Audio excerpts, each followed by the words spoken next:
the valley of Tenochtitlan, which is now Mexico City. The name of the group is Mixcoatl. Mixcoatl means the Milky Way, and Anahuac is the land of the eagle.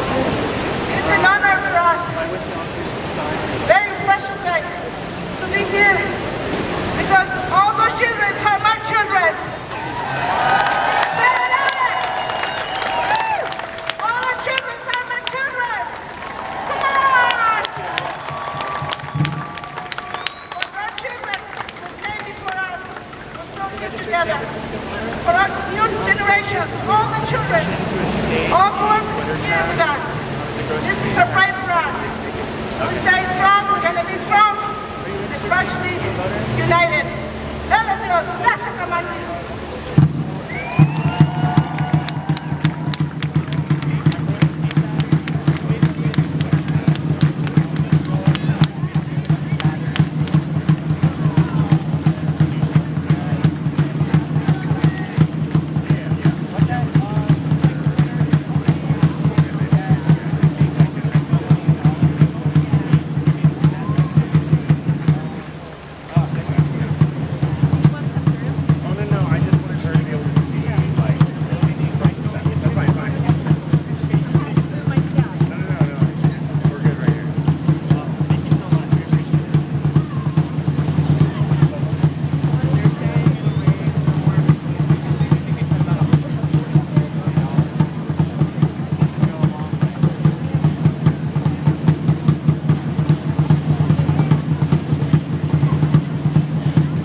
Thank you, everyone.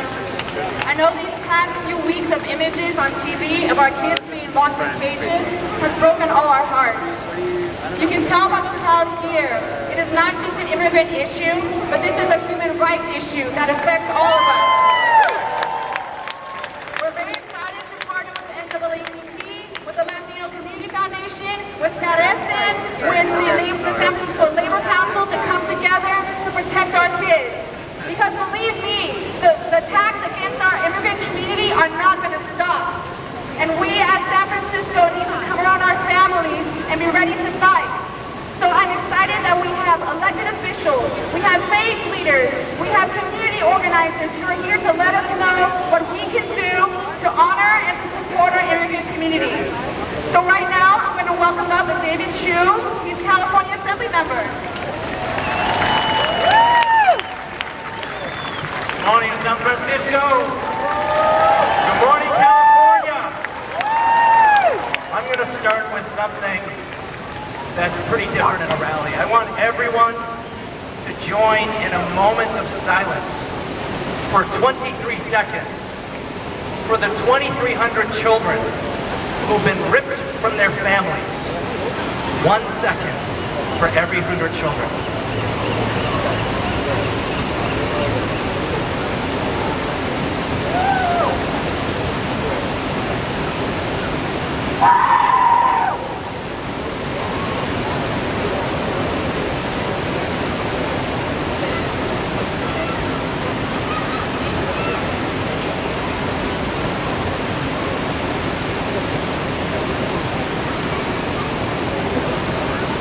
couple weeks ago, I don't think any of us could have fathomed the horrific crimes that are being committed against our children.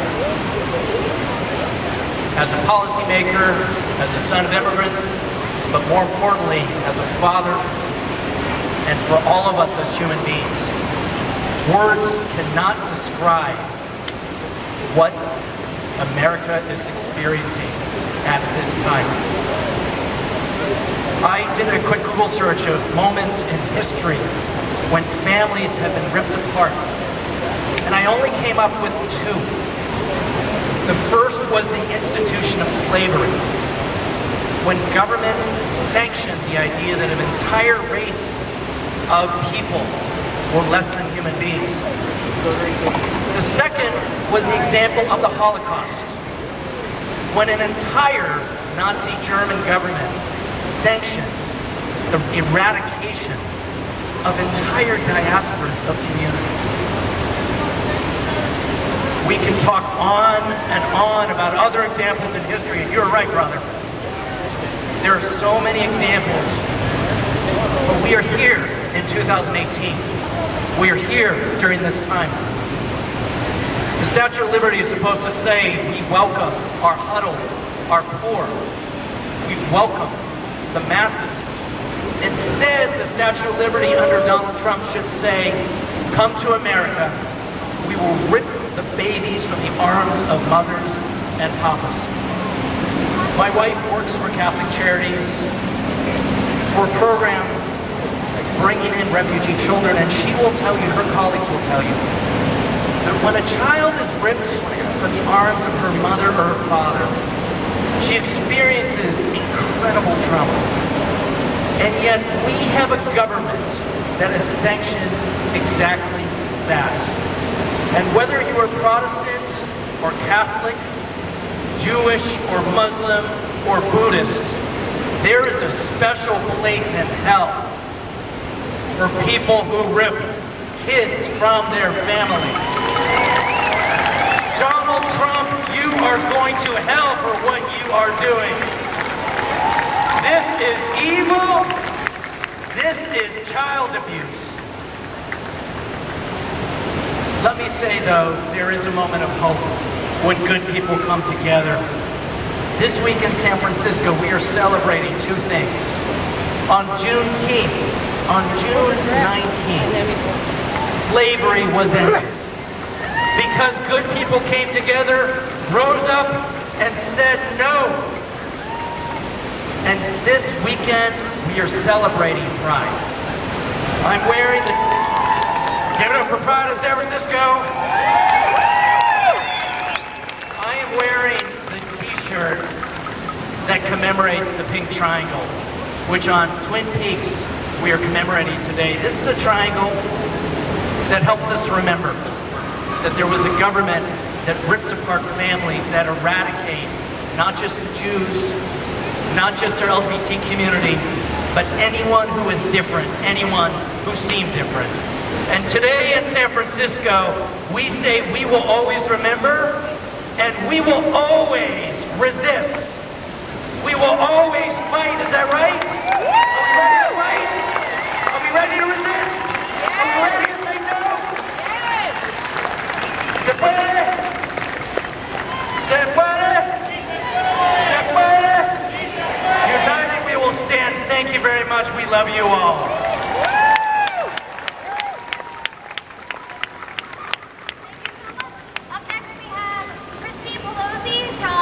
The California Democratic Party and Women's Caucus. Good morning, San Francisco. I'm here as Bella's mom. Thank you. Bella's the San Francisco Public Ballot is attached to this company to provide homeless services. So our teachers can get a raise. Because our teachers, our educators are on the front lines of this fight. Our classrooms in San Francisco are where we welcome the homeless, we welcome the undocumented, we welcome all families from all walks of life as one. We're proud of that, aren't we, San Francisco? I'm also here as the chair of the California Democratic I will say that 100% of Democrats are standing behind Senator Feinstein and Senator Harris's Keep Families Together Act. And 100% of Democrats are standing behind Bella's grandmother, Nancy Pelosi's efforts to keep families together. And this is what I want to talk to you a little bit about today. Because many people in my caucus, many people in your communities have probably called you because you're the activist one. You're the aware, engaged one. And they've said, through the tears, what can I do? What can we do? And there are three things that we can do. I call on each of you to do them. You're probably already doing them, but also to remind your friends and loved ones. Number one, feel the pain. Those tears we shed and those little children crying and getting mocked by the ICE guards, feel that pain. Don't get compassion fatigue, because Trump is counting on you numbing yourself to pain only for your own self-care. They are counting on us giving up and saying, well, if only he does the least bad next thing, then I guess it's progress. No, it's not progress. So, feel that pain all the way through. Don't give up. Stay mad, stay angry, stay anguished, because for every loving moment that you have with your child, your loved one, that should be a reminder of the loving moments that those families do not have. Second, heal the families. As David Chu was just mentioning, and others have told you, we know the psychological pain of ripping parents and children apart. We also know the pain of putting families together in detention, and we're not for that either. So when we say keep families together, we mean in the community, not in a detention center. Not in Concord, California, Cape Henderson, California, or anywhere in our state or our country. So let's be clear about that. We need to heal the families. And the third thing we need to do, especially with this administration, is to follow the money. Follow the money. And private prisons. Yeah! And I want to tell you two bits of information to take back to your friends and to back to your organizing. First, August 2016. The very day after Sally Yates, remember Patriot Sally Yates, Assistant Attorney General, announced that President Obama was going to be phasing out the use of private prisons, thanks to the hard work of some of the people here and a lot of people in the Black Lives Matter movement who've been pushing for that. The very day after Sally Yates announced that the Obama administration was phasing out the use of private prisons, a company named GEO, G-E-O, gave $100,000 to a pro-Donald Trump super PAC. A few weeks later, they gave another $150,000. Just last week, we learned that they are cashing in by the millions of dollars because they're running these private detention centers for public profit. So we need to follow the money. The second thing, I began civilities. Up until she joined the cabinet, she was on the board of that Bethany Charities, a private prison taking in these young children stripped from their families. So follow the money, fight the power, and together we'll win. Thank you so much, Christine Pelosi and little Bella. Thank you. Right now, we want to welcome up Supervisor Malia Cohen. She is the supervisor for District 10 of Bayview, Sherrill Hill, which is a large Latino community. Be respected. Hey, everybody!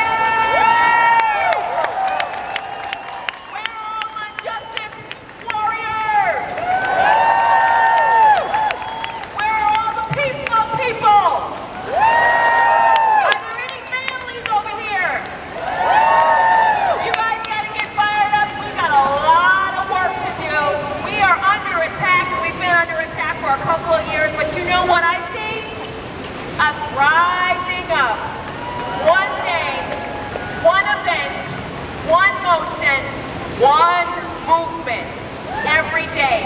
Give yourselves an applause. We are doing this. Now I gotta tell you, I don't know if you know the background of this event came together, but it started with a group of thoughtful women in a coffee shop last Thursday. And here we are, thousands of us gathered on Saturday. That's what I'm talking about. That's stringent numbers. That's power.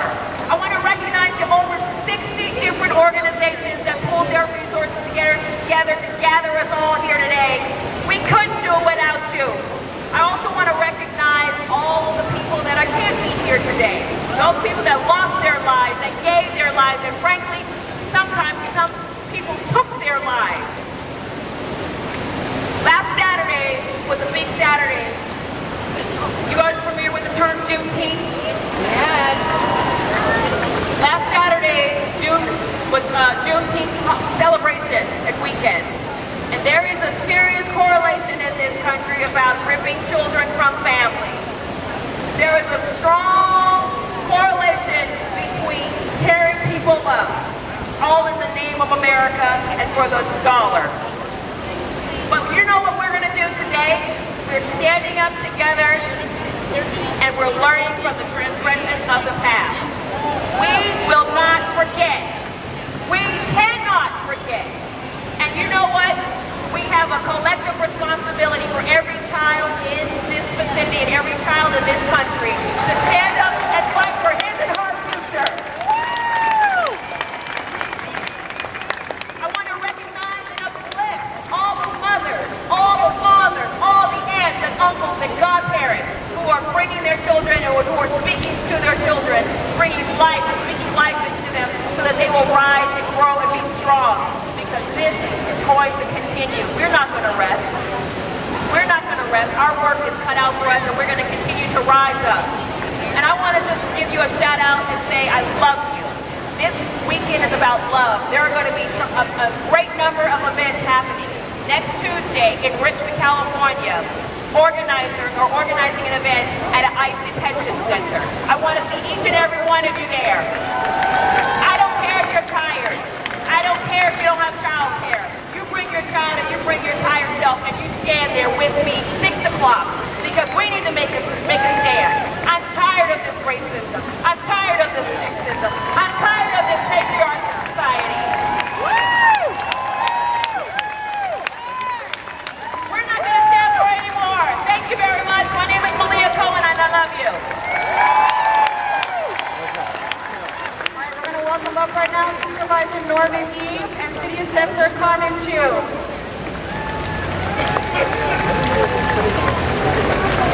Sorry, I'm a guy, you know. It doesn't take a father or a grandfather to understand what's happening in this nation. This Trump guy doing child abuse. It really does. It only takes decent people like you all, people that speaking, to say, no more, asshole. I'm sick of him. I want to invite him to San Francisco. I want to invite him to San Francisco because there's a cage right there for him. I'm very worried, sir, because I'm part of them, not because I'm cool. No, because you're the champion. Twice, he said to Trump, fuck you.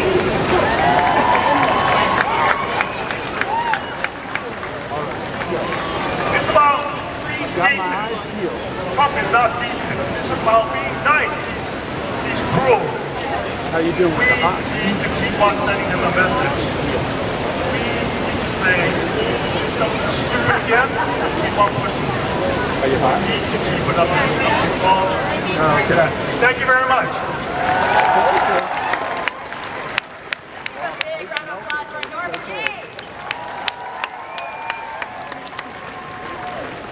Hello everybody, my name is Carmen Chu and I've come here today because I want to say that I am sick and tired of other people scapegoating our community. I'm a proud daughter of immigrants. My parents, they came to the United States 40 years ago and I think we all know the truth. We know that it's not ever easy to leave the place where your family is from, to leave the place where you work, where your friends are, in order to go to some place you don't know, a language you don't speak, without any money, without friends, a network. And why do people do this? Why do people take their families? Why do they leave that in order to come here? They come here because they believe. They believe in the hope of what this country brings. The hope that they can have a safe place to raise their kids, a place where they can have a job, where they can actually raise a family. So how is it ever okay? How is it ever okay to rip families apart, children apart from their parents? I can never see that ever being okay.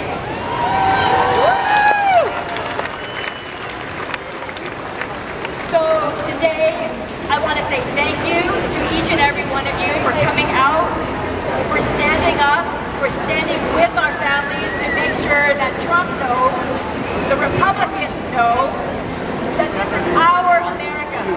Our America. And let's make sure they know that we want our America to stand up for our values. Thank you.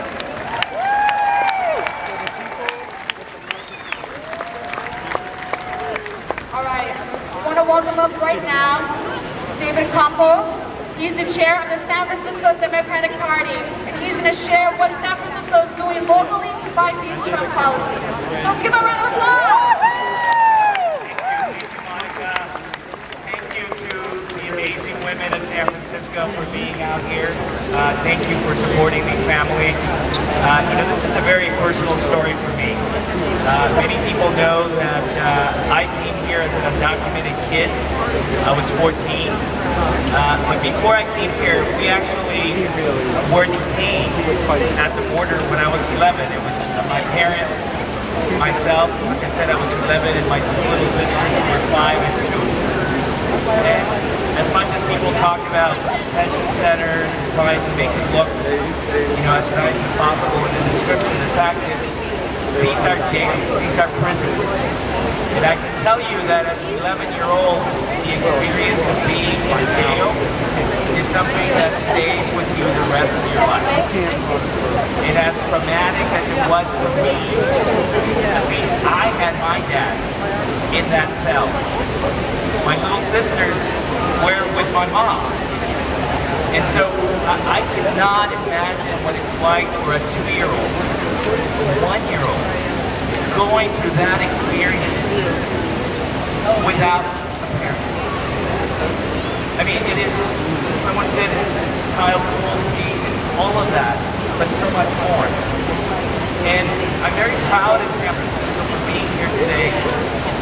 Because I'll be honest, San Francisco is not completely innocent when it comes to the treatment of immigrant families. We have never put kids in cages, but in 2008, 2009, when Gavin Newsom was mayor, we separated immigrant families in San Francisco. And I'm glad that in 2018, we as a city are righting that wrong by speaking out against the evil that is happening. And what I want to say about evil is that the worst thing that we can do against evil is to be silent.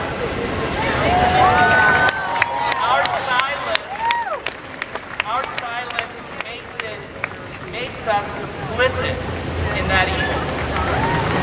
And let's be honest, there's 35% of this country that will always be with Donald Trump.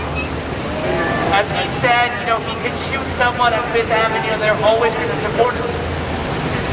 And one of the most difficult things for me is watching the reports of Trump supporters saying, stop making me feel guilty about these kids. So I have no interest in having a conversation with those folks because they're not going to change.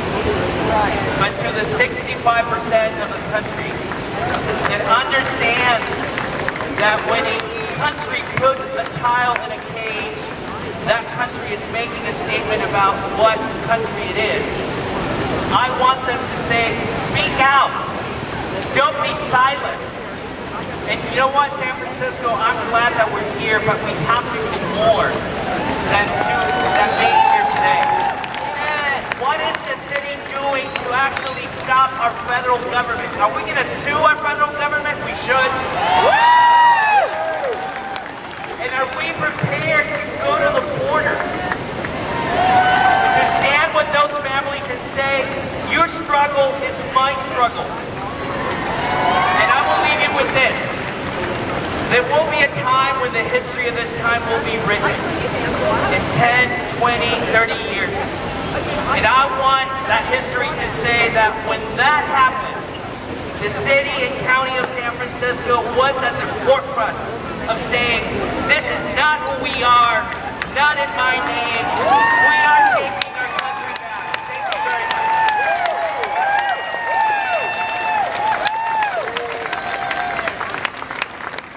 You know, the Trump administration has been using the Bible and other sacred texts to justify his policies.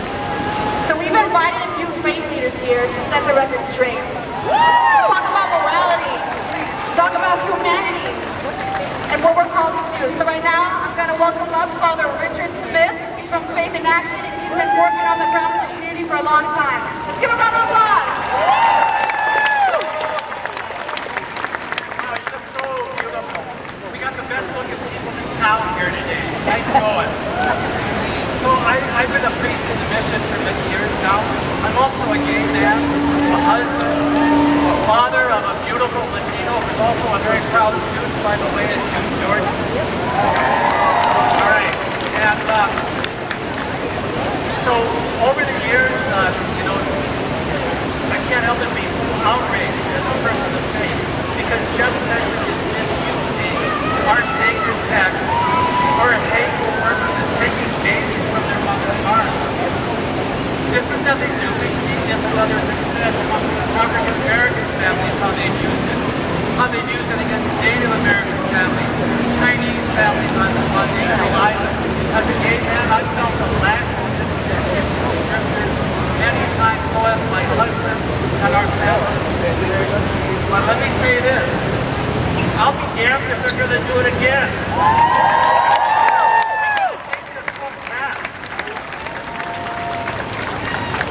So here we are. This book is the one that tells us about Moses, who led a broken and enslaved people from slavery into freedom. This book tells us about Jesus doing his blood with the people that nobody else cared about. And he said, whatever you teach the least of my sisters and brothers, this, if you read this book, you walk away and your heart is not more full of love, more compassion, more justice. You miss the whole point. You miss the whole point. Because it's about love, but it's not love. Jesus said that all the law and the prophets rest.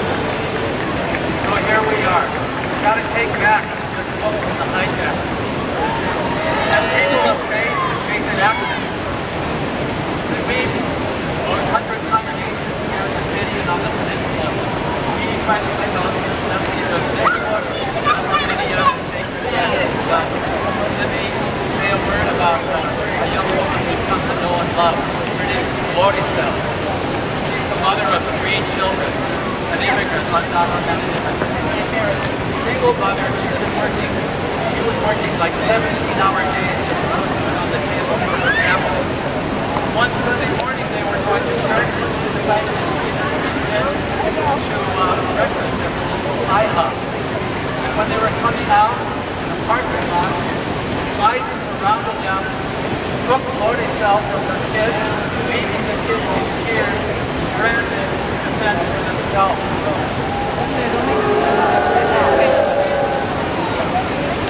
Well, as soon as we found out about this, she went in detention, separated from her a year. Parents, so as soon as we found out about this, she managed to pack the courtrooms whenever she went to trial before a judge. We managed to raise enough money to get her out of the detention center.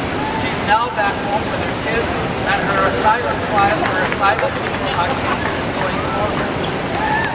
And I'm happy to say, it's awesome, and I'm happy to say, just yesterday morning, I had the privilege of blessing a busload of people from San Francisco headed to the San Diego border. They are there now with the thousands. From around the state of California, there will be many clergy there today who will be risk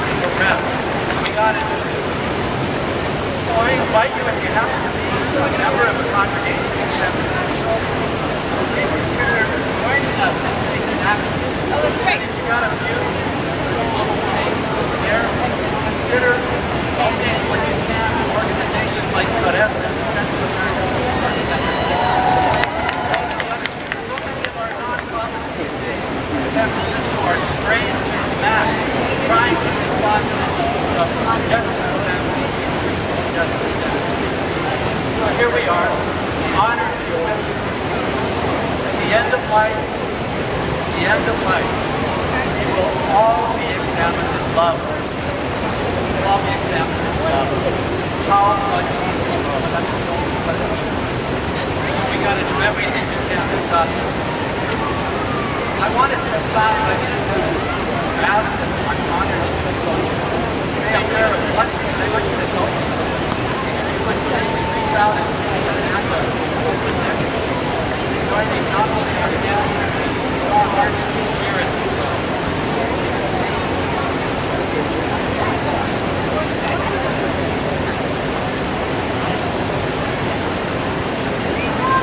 So with our hands and our hearts, our spirits, as one, pray. May God bless you with a restless discomfort about easy answers, lies, superficial relationships, so that you may see and look deep in your heart. May God bless you with a holy anger and injustice, oppression, and exploitation of people, so that you may tirelessly work for justice, freedom, peace among all. May God bless you with the gift of tears to shed with those who suffer in pain, rejection, starvation, the loss of all they cherish, so that you may reach out your hand to comfort them, transform their pain into joy. May God bless you with enough holiness that you really can make a difference in this world, so that you are able, with God's grace, to do what others believe in the Holy One who has a good name, be with us all in this critical struggle. Remain with us today and every day. You're beautiful.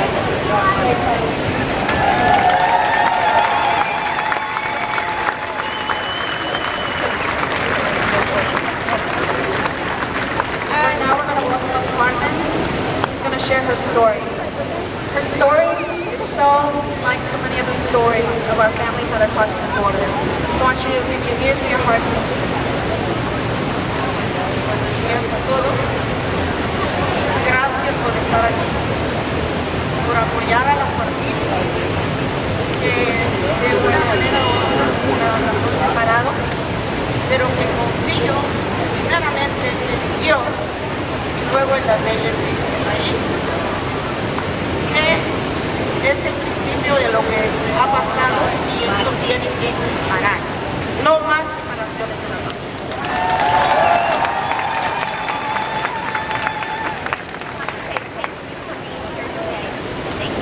With her and her family, she first trusted God and she trusted the laws of this country that have brought us to this day. The separation of families and children needs to end now.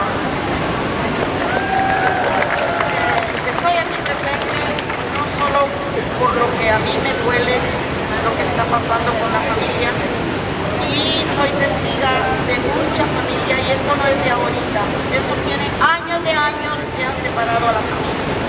Pero ahora, gracias, pero ahora creo y confío, como digo, que esto va a parar.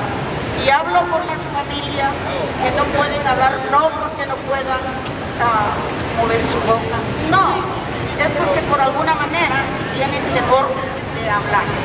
Así que yo estoy por esas personas que sufren, que no pueden hablar por muchas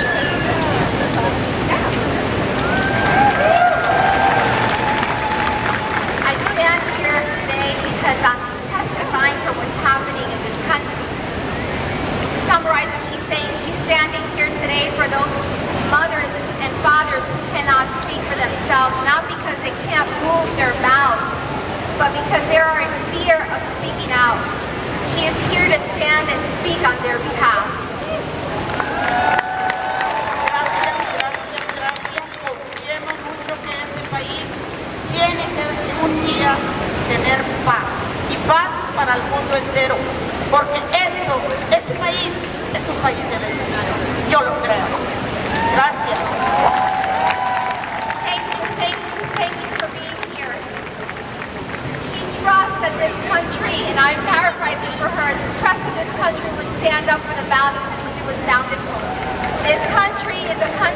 blessing, and she has hope that things will change. So please continue to stand with her today.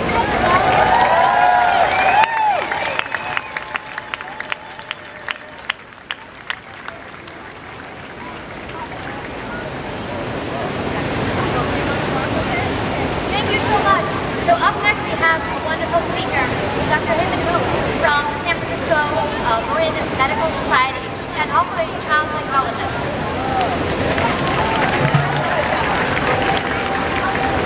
Thank you for the opportunity to be here today. As you said, I'm so honored by Monica and organizers to be able to speak on behalf of children and children's health. My name is Dr. Hayden Hu, and I'm actually a pediatrician, but I work very closely with child psychologists, and I'm on them. I stand here today as a board member of the San Francisco Marin Medical Society, an organization that represents 2,000 Bay Area doctors, and as a member of the California Medical Association, an organization that represents over 43,000 doctors throughout California. I also stand with you all here today as a community member who is horrified and outraged at the atrocities that are occurring on our southern border. This administration has implemented a policy to separate children from their families to deter them from coming to seek asylum. In practice, this policy terrorizes and traumatizes children unnecessarily and holds them hostage. The American Medical Association sent a letter last week to the White House stating that, and I quote, families seeking refuge in the U.S. already endure emotional and physical stress, which is only exacerbated when they are separated from one another. It is well known that childhood trauma and adverse childhood experiences created by inhumane treatment often receive negative health impacts that can last an individual's lifespan. In other words, trauma bathes the body in stress hormones and affects our brains, and the young, developing brains of children are the most vulnerable.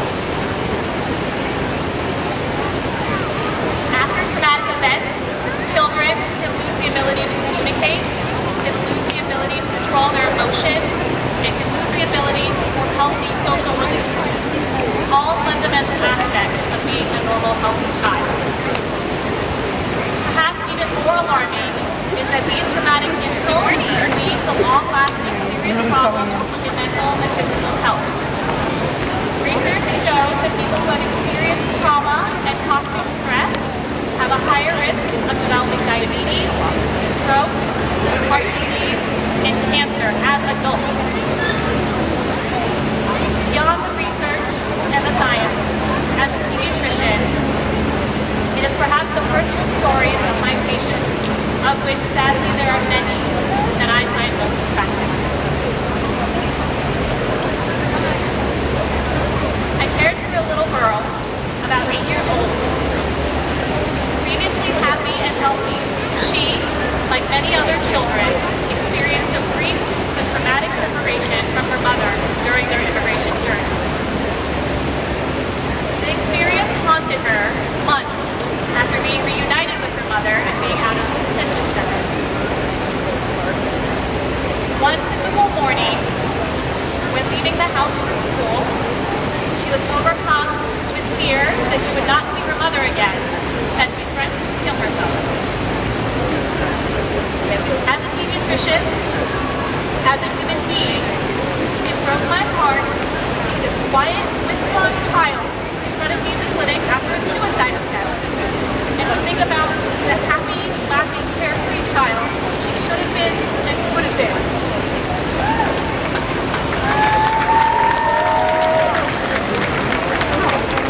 And it breaks my heart now to think of the many thousands of children that are being held by our government apart from their families. But it's always been What alive will to their you. lives look like after this? What harm have we done to their long-term health? This week, an executive order was signed to halt this cruel policy of separating families, but this administration's solution is to try and hold children in detention with their parents. Trading one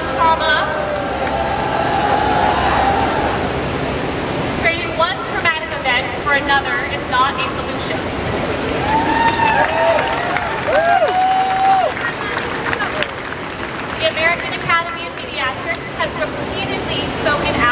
against the detention of children in DHS and ICE facilities. The Academy argues that these prison-like facilities, inconsistent access to quality medical, dental, and mental health care, lack of appropriate developmental and educational opportunities, makes these facilities simply inappropriate for children. In other words, children don't belong in jail.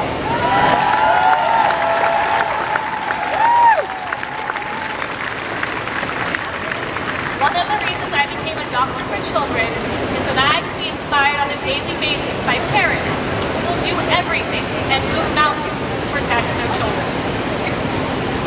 I regularly speak with parents who have fled Central America, and not surprisingly, they are like all other parents. They are concerned about what their children are eating, they are concerned about this or that rash, but sometimes they tell me about their stories too, about the arduous and perilous journey that they took to come here to seek asylum, the choice that they made to protect the health and well-being of their children. This choice is not made lightly, and it is an incredible sacrifice that these parents are making because they see no other way to protect their children. Like these parents, it is my job as a pediatrician to ensure that children are safe. It is my job to keep them healthy, mentally, socially, and physically, and it is my job to advocate on their behalf. As such, I'm inspired to be here today, and I'm inspired by my colleagues at the California Medical Association, the American Medical Association, the American Academy of Pediatrics, the American Psychiatric Association. I'm inspired by all of you here today. I'm inspired by all the Americans across this country who know that it is all of our jobs to speak up and to speak out when there are abuses being committed against children and families. Thank you.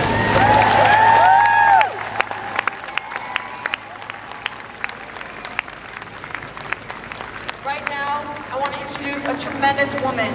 She has been working with the families on the ground for years, leading the fight for the immigrant community here in San Francisco. So let's give it up for Larissa Cuadra-Dugan from Carecen.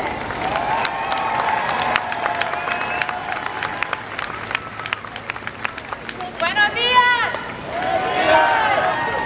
Okay, so we're going to do a little housekeeping. First of all, Larissa Dugan Cuadra, I'm the Executive Director of Carecen San Francisco, Central American Resource Center, Northern California. We were founded in 1986 by Salvadoreño refugees. This story is the story of our people in this country. And I bring a message from the Central American community, but before we do that, I want to do a little housekeeping like I said. So, raise your hand if you're an immigrant.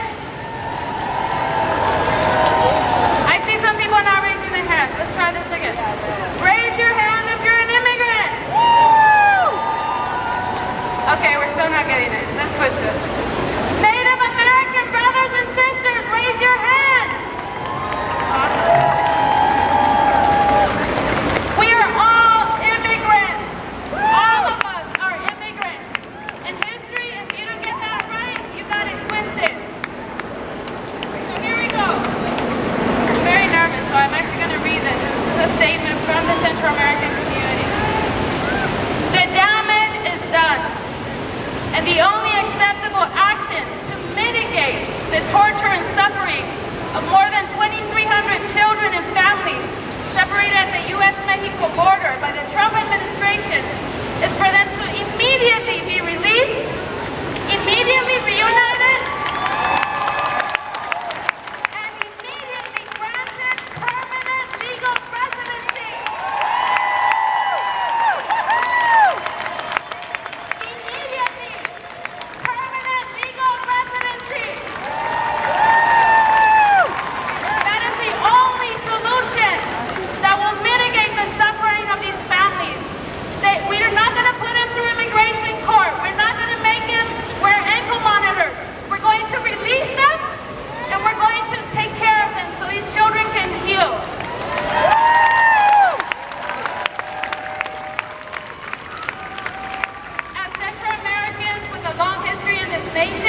week ago I met a mother, and she was released from detention with her children a month ago.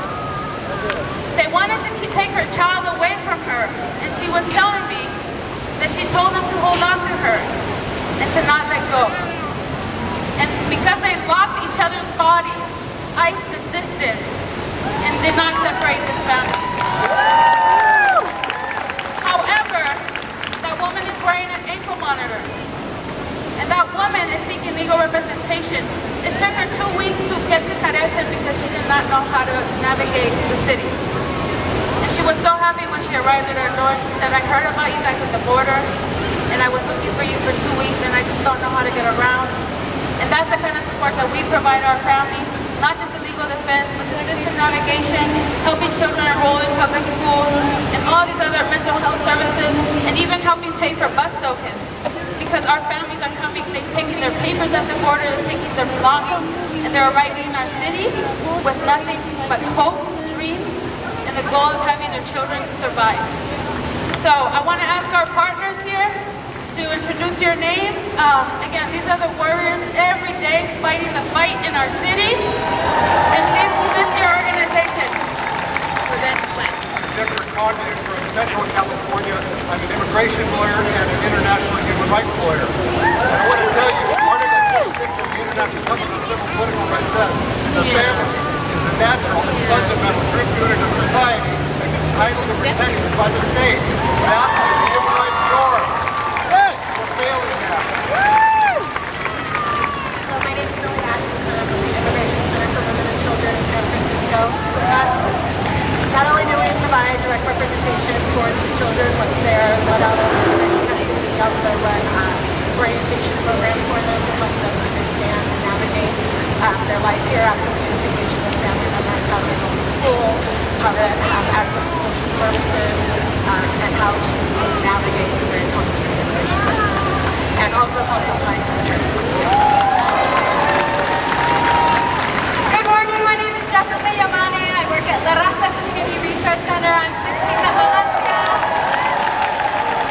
And we have drop-ins every Tuesday from 9 to 4 for the array of immigration issues that your family and the loved ones might be confronted with, so we welcome you to our office. Hi everyone, my name is Ana Moraga. I work for Kind Kids in Need of Defense. We represent unaccompanied minors in court.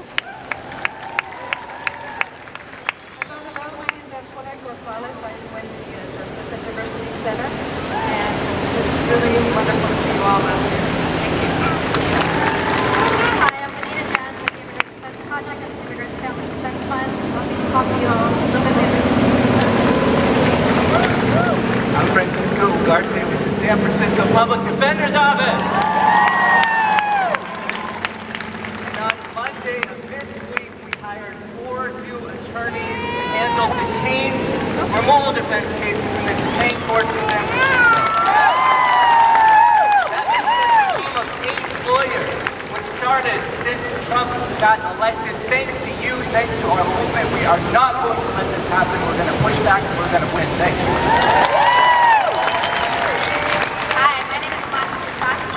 Justice and Diversity Center at the Bar Association of San Francisco. We run a volunteer attorney of the day program to make sure, as best we can, that no immigrant has to face legal proceedings without an attorney by their side. And we also are a proud partner of the San Francisco Immigrant Legal Defense Collaborative and working with all of our proud partners here to provide direct services. And we're so proud to work in San Francisco, where we know the community supports immigrants. So remember, let's think globally and nationally and not locally. And let's give a big hand to our immigration attorneys. And I'm just going to throw this out. Anybody who wants to donate a fun day for these attorneys so that they can get some R&R and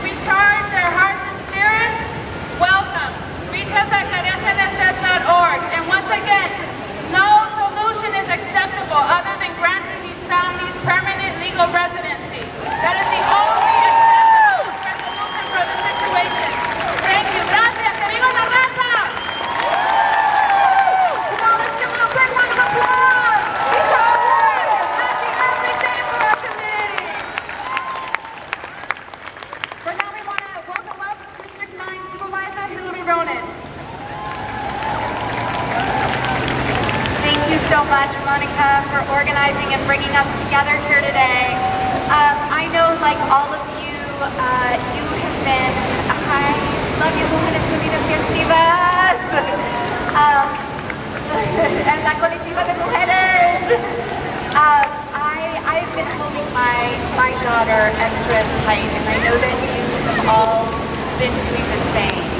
And I just want to thank you and to recognize you for coming out, because those of us that are not currently detained, and those of us who have the privilege that should not even be a question, but is in the United States of America, those of us that have the privilege to be with our children, we have got to fight every single day of our lives to make sure that we are all together with our families. It is an outrage that that is not a fact in the United States of America in 2018.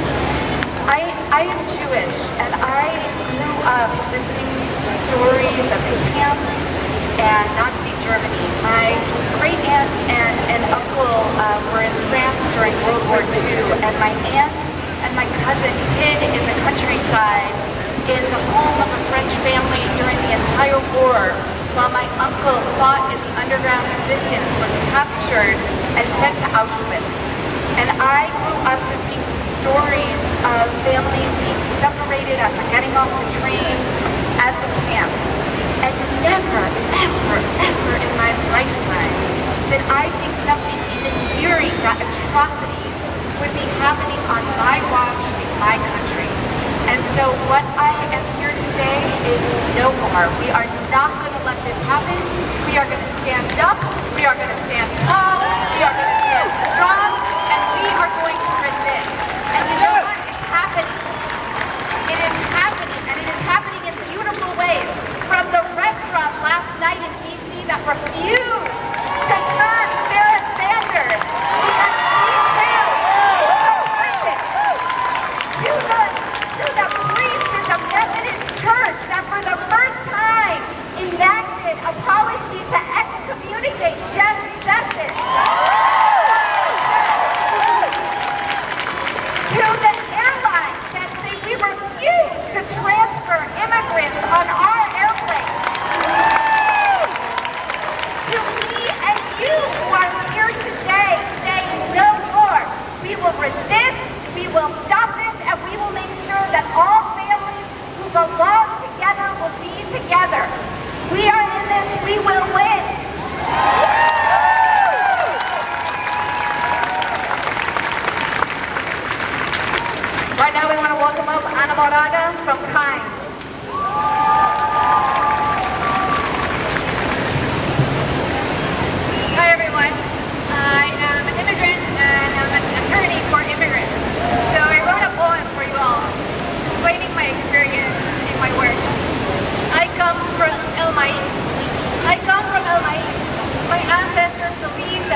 talk about the journey and what happened to them in Guatemala, Mexico, or El Salvador. But most of all, we connect. We connect over food. We connect over stories about our families. We connect over soccer. We connect over longing. We connect over what makes a whole and finding that home. I represent these kids in court. My young clients and I make a team. And with the odds stacked against us, every meeting is a preparation for a legal battle. I come from El Maíz. The seeds that we were birthed from have been here long before border walls. We must make the connection between history and today. The same powers used to decimate my ancestors are used against my clients. If we gather here today, take a stand with ripple effects beyond this rally. Porque esta es nuestra tierra, este es nuestro hogar.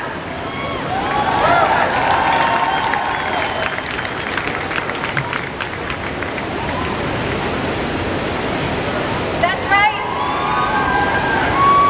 Although the over 2,000 children that have been separated from their families bring us here today, I ask that we not forget them tomorrow. When ICE comes for our neighbors, when ICE comes for their fathers, for their mothers that have been here for decades, for their DACA brothers and sisters. Because we all come from El Maíz. The seeds that we were birthed from have been here long before border walls.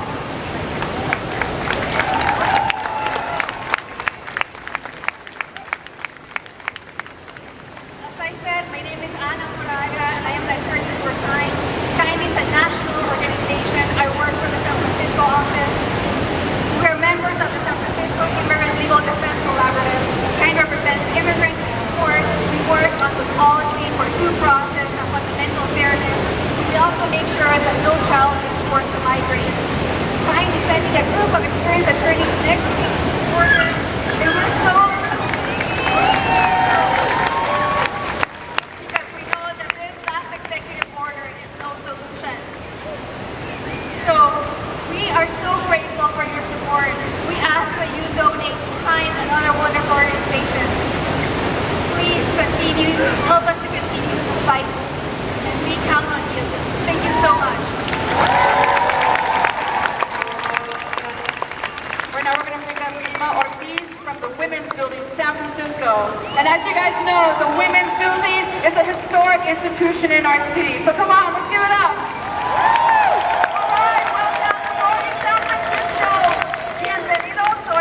Edificio de las Mujeres, Women's Building San Francisco, who's right here.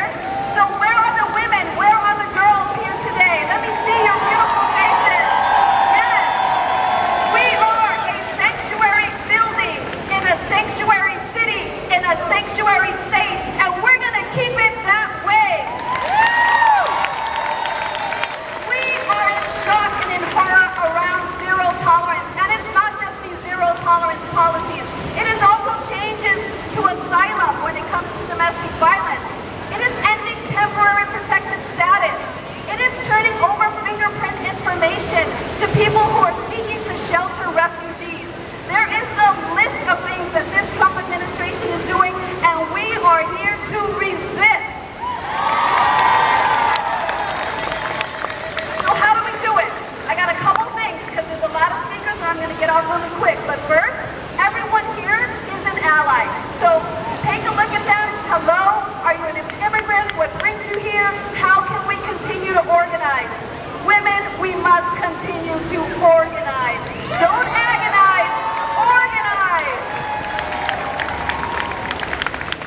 There are so many issues, not just for immigration, but the fight for 15. To get women to be found in different branches of government. It's all part and parcel, and we can only do it if we get it together. So in addition to meeting folks here, I want you all to go visit the Women's Building.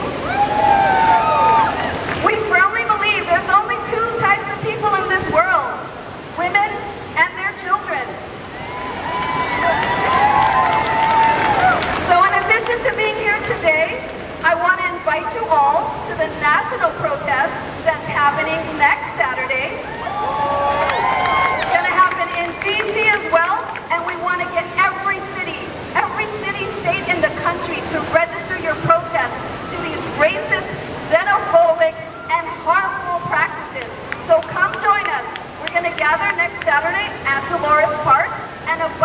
we'll meet at the Women's Building, and then we'll rally at the Lawrence Park, and from there we're marching to Civic Center. So you are all invited. Todos están bienvenidos para llegar el próximo sábado a las 10 de la mañana. Vamos a estar en the Lawrence Park y vamos a seguir hasta Civic Center. It is so important that you've all taken the time to be here. Thank you so much. Happy Pride. And Mexico won this morning 2-1. ¡Que viva Mexico! ¡Que viva Mexico! Right now we're going to bring up Miss Benita James from the Immigrant Family Defense Fund. And don't worry, we only have 2 more speakers, so hang in. I know it's hot, I know we're getting tan and burned, but 2 more speakers, it is important. So I'm with the Immigrant Family Defense Fund. We're a group of local parents and teachers that are supporting immigrant families that are in crisis, primarily by raising money to get people out of immigration jail, raising bond money. My families from the beginning, right? Snatching Native people's children, enslaving Black families. So it should not surprise us for 1 minute, not for 1 minute, that we're also jailing immigrants. 39,000 immigrants spend the night in jail every year. That's 360,000 immigrants in jail every single year because they're fleeing violence or they're lawful permanent residents and have one of any range of convictions. We're erasing Black and brown families. Are we going to let that happen? No! So I want to share a couple of stories with you of some of our families. Jose. He has been living in California for 25 years. Last year, ICE showed up at his home, arrested him in front of his family. His 5th grade daughter went to school in tears, literally pulling her hair out. Her principal activated a family network, and we were able to bond him out that day, but that is unusual. That rarely happens. Rosanio, he was arrested as he was crossing the border with his 13-year-old daughter. His daughter was sent to live with an uncle here in the Bay Area. He was sent to Florida. He spent months and months in Florida until finally an immigration judge allowed him to be released if he could post $7,500. How many people do you know have $7,500? And there are many, many more people who are staying detained in immigration jail. The stories are endless. So what can we do about it? You've heard a lot of ideas. One thing I want to leave you with is whatever we do, however we engage, let's choose to call this what it is. It's not immigration detention. This is jail. This is incarceration. Detention is what I got in high school when I was late for class. Yes. We're caging people in full-on scrubs and slippers, hot or ice-cold cages, behind bars, bright lights, away from their family, their lawyers, and their communities. These are jails. And last thing I'm going to say is let's keep our eyes on the prize, right? People don't belong in cages. Children don't belong in cages. People don't belong in cages. We want zero tolerance. Let's have zero tolerance for racist deportation policies. Let's have zero tolerance for baby jails and all immigrant jails. Zero tolerance for Border Patrol snatching kids at the border. Zero tolerance for ICE going through our neighborhoods, going to our homes, in our streets, in our jails, in our courthouses. Zero tolerance for money bail, mass incarceration, deportation, immigration jails, mandatory minimums, all of that. If we're not working towards all of that, we're not going to win.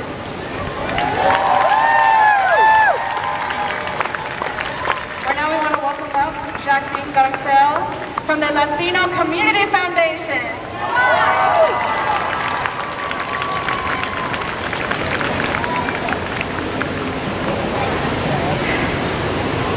You've all been standing here for a really long time. I've heard a lot of people talk. But let me tell you, I want you to close your eyes for just 1 second. You're here today because you heard the cries of kids that are right now detained. Close your eyes for 1 second. See that little girl, that 6-month-old baby that's been taken away from their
Right now we want to welcome up Susan Solomon.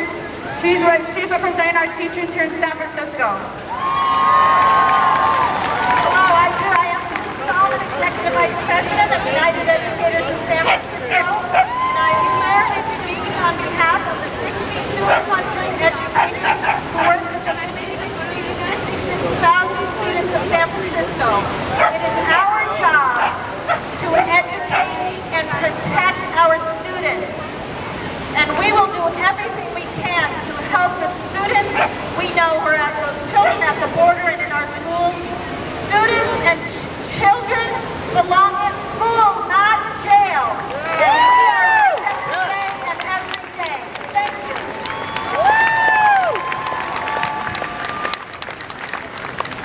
All right, finally, we have our closing speaker. She's a legend. She's known nationally. She's the former director of the Chicana Latina Foundation. I want everyone to give it up for Olga Talamante!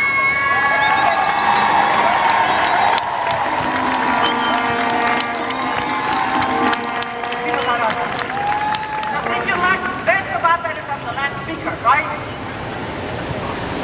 It's so good to see all of you here, and I've been seeing so many of you throughout the women's marches, throughout the immigration marches. And let me just tell you, I am not tired of seeing you. I'm going to continue to see you. Every single day that we need to be together, every single day that we need to act individually, we need to be together. And I love to be here with all of ourselves. Today, I'm bright stars. I'm here with my queerness. I'm here with my immigration status. I'm here with my Mexicanness. Those little plans they cannot take away from us. And I stand here with you, just in sharing the outer pain and anguish, and yes, and anguish to see those kids being apart from their families. So, yes, we have that order that says now they can be with their families still in prison. Are we going to stand for that? No! So our goals have to be, well, our end goals, you know what they are. We have to vote in November. We have to vote in 2020. We have to change the landscape, the political landscape of this country. We have been fighting for a long time. We have to break it down. There are many, many things that we need to do. We need to march on June 30th again. We need to go to the detention center on Tuesday. You will get more information about that. Jacqueline just said yes, they are planning to have 3 detention centers for children. Fairfield, Pleasantville, Woodland. I've already been mapping those places out. We can drive there. We can drive there. And we can set up vigils, because we must be the vigilant ones that find out where are those children and where are they taking them. And if they take them in the middle of the night to some foster care or some other facility, we need to be there. We know there are organizations that are already setting up DNA testing so that we can make sure that the children are reunited with the parents. We need to be the social DNA. We need to follow them wherever they take them. Wherever they take them. We have to be there. I stand here in front of you as someone that was saved by many, many, many individual actors. I was a political prisoner in Argentina for 16 months. And many of you here were part of the campaign to get me out. And many of you were in rallies. Many of you wrote letters. You did sit-in, and I know that those actions can work. The other thing that happened in Argentina, they took the kids away from the political activists. They kidnapped them and gave them to military families so they would be raised the right way, so they would be raised with their values. 40 years later, the grandmothers are still looking for those children. We have to learn from their resistance, their persistence in their love, and not let that happen to our kids. We have to know where they are. Yeah. So I say right now,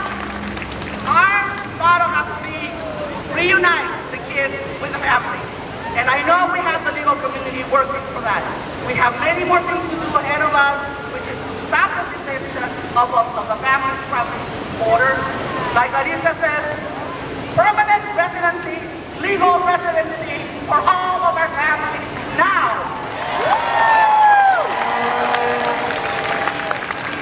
So, as someone who has recently retired from working, I was the executive director of Chicana Latina Foundation. Where are my Chicana Latina Foundation comadres? Where's everybody here? Yay! So, as a recently retired person, people say, oh, you're going to have a lot of R&R. And I said, yeah, I'm going to have resist and rebuild as my motto. Resist and rebuild. And my word today, the one I'm going to stay with, I still we do this, resist and reunite. Resist and reunite. Resist and reunite. Resist and reunite. Resist and reunite. Thank you, brothers and sisters.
Social